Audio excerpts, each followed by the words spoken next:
হলো চোখ কাঁপা, হাত থেকে জিনিস পড়ে যাওয়া, এসব আমার কাছে অশুভ লক্ষণ মনে হয়। আমার মনে হয় এসব হলে কয়েকদিনের মধ্যে আমার সাথে খারাপ কিছু হবে, এসবে বিশ্বাস করা উচিত কিনা।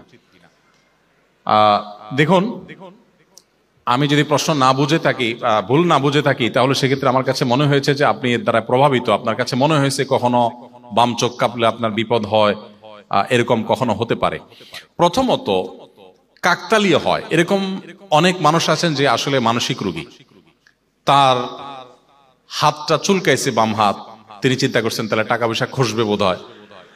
ডান হাত চুলকাইলে তিনি মনে করছেন টাকা আসবে। দেখুন, হাত চুলকানোর কারণে যদি টাকা যাইতো বা আসতো, তাহলে ওই যে ছোত্রা পাতা না কি পাতা বলা যায় চুলকায়, তাহলে ওইটা আমি সারাদিন ডান হাতে লাগাইতাম, কারণ যত বেশি চুলকাবে তত বেশি টাকা আসবে।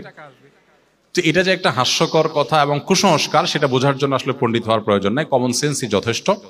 এখন একটা কথা হলো, অনেকের এমন হতে পারে যে আমার বাম চোখ লাফাইলে কি হবে। আমি বলি, বাম চোখ লাফাইলে চোখের ডাক্তারের কাছে যাবেন। কিন্তু আমরা অনেকে মনে করি যে বাম চোখ লাফাইলে বোধহয় আমার কোনো বিপদ আসে। তো হতে পারে কাকতালীয় ভাবে আপনার বাম চোখ লাফাচ্ছিল আর হঠাৎ করে আপনার একটা বিপদ আসছে, হতে পারে। একবার নয়, বারবার এরকম হতে পারে। কিন্তু এটা নেহায়েতি কাকতাল। হয়তো আপনার বিপদটা এমনিই আসতো, আপনার হয়তোবা এই বিপদটা আসার আগ দিয়ে আপনার শরীরে অন্য কোনো সমস্যাও হয়েছে, আপনার খেয়াল করেন নাই, কিন্তু বাম চোখ লাফাইলে বিপদ আসে, এই কুসংস্কারটা বাজারে বা মার্কেটে বা সমাজে প্রচলিত থাকার কারণে এখন আপনি রিলেট করতে পারছেন। হয়তো আপনার বিপদ আসার আগ দিয়ে আপনি হয়তো গরু গোশত দিয়ে ভাত খাইছেন, হতে পারে। আপনি সেটা খেয়ালই করেন নাই যে গরু গোশত দিয়ে খাইলাম আর তারপরে বিপদ আসলো, ওটা আপনি হয়তো খেয়ালই করেন নাই। আর যেহেতু এটা বাজারে সব প্রচলিত, সমাজে প্রচলিত, এই জন্য চোখ লাফানোর পরে বিপদ হয়েছে আপনি মনে করছেন যে এটার সাথে এটার মধ্যে সম্পর্ক আছে।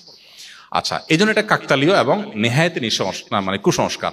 কখনো এগুলো বিশ্বাস করা আমাদের জন্য জায়েজ, এটা ইমানের সাথে অসঙ্গতিপূর্ণ বিষয়। সাধারণ শিক্ষার্থী ইসলাম সম্পর্কে জানার জন্য প্রাথমিক সিলেবাস কেমন হবে? একজন সাধারণ শিক্ষার্থী হিসাবে, জানার শিক্ষিত মানুষ হিসাবে আপনার ইসলাম সম্পর্কে জানার জন্য প্রথমত আপনি কোরআনে কারিমের একটা বাংলা অনুবাদ রাখবেন আপনার ঘরে।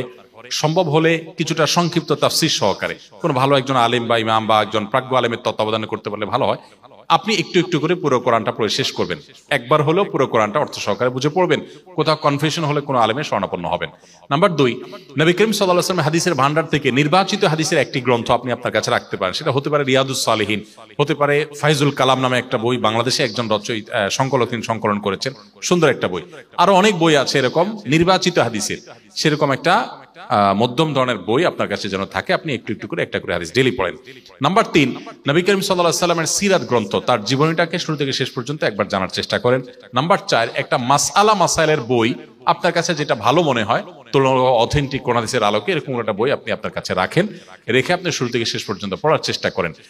আর সেই সাথে নবী করিম সাল্লাল্লাহু আলাইহি সাল্লামের সুন্নাহগুলো নিয়ে অনেক বই আছে, বিশেষ করে হারানো সুন্নাহ বা চলমান সুন্নাহ। ডক্টর আব্দুল্লাহ জাহাঙ্গীরওয়ালার একটা বই আছে রাহে বেলায়েত, বইটা অসাধারণ। এই বইটা থাকতে পারে আপনার পাঠ্য তালিকা। মোটামুটি এই বইগুলো যদি আপনি পড়ে শেষ করতে পারেন, আমার বিশ্বাস যে একজন সাধারণ শিক্ষার্থী হিসাবে ইসলামের বেসিক বিষয়গুলো আপনার জানা হয়ে যাবে ইনশাআল্লাহ তাআলা।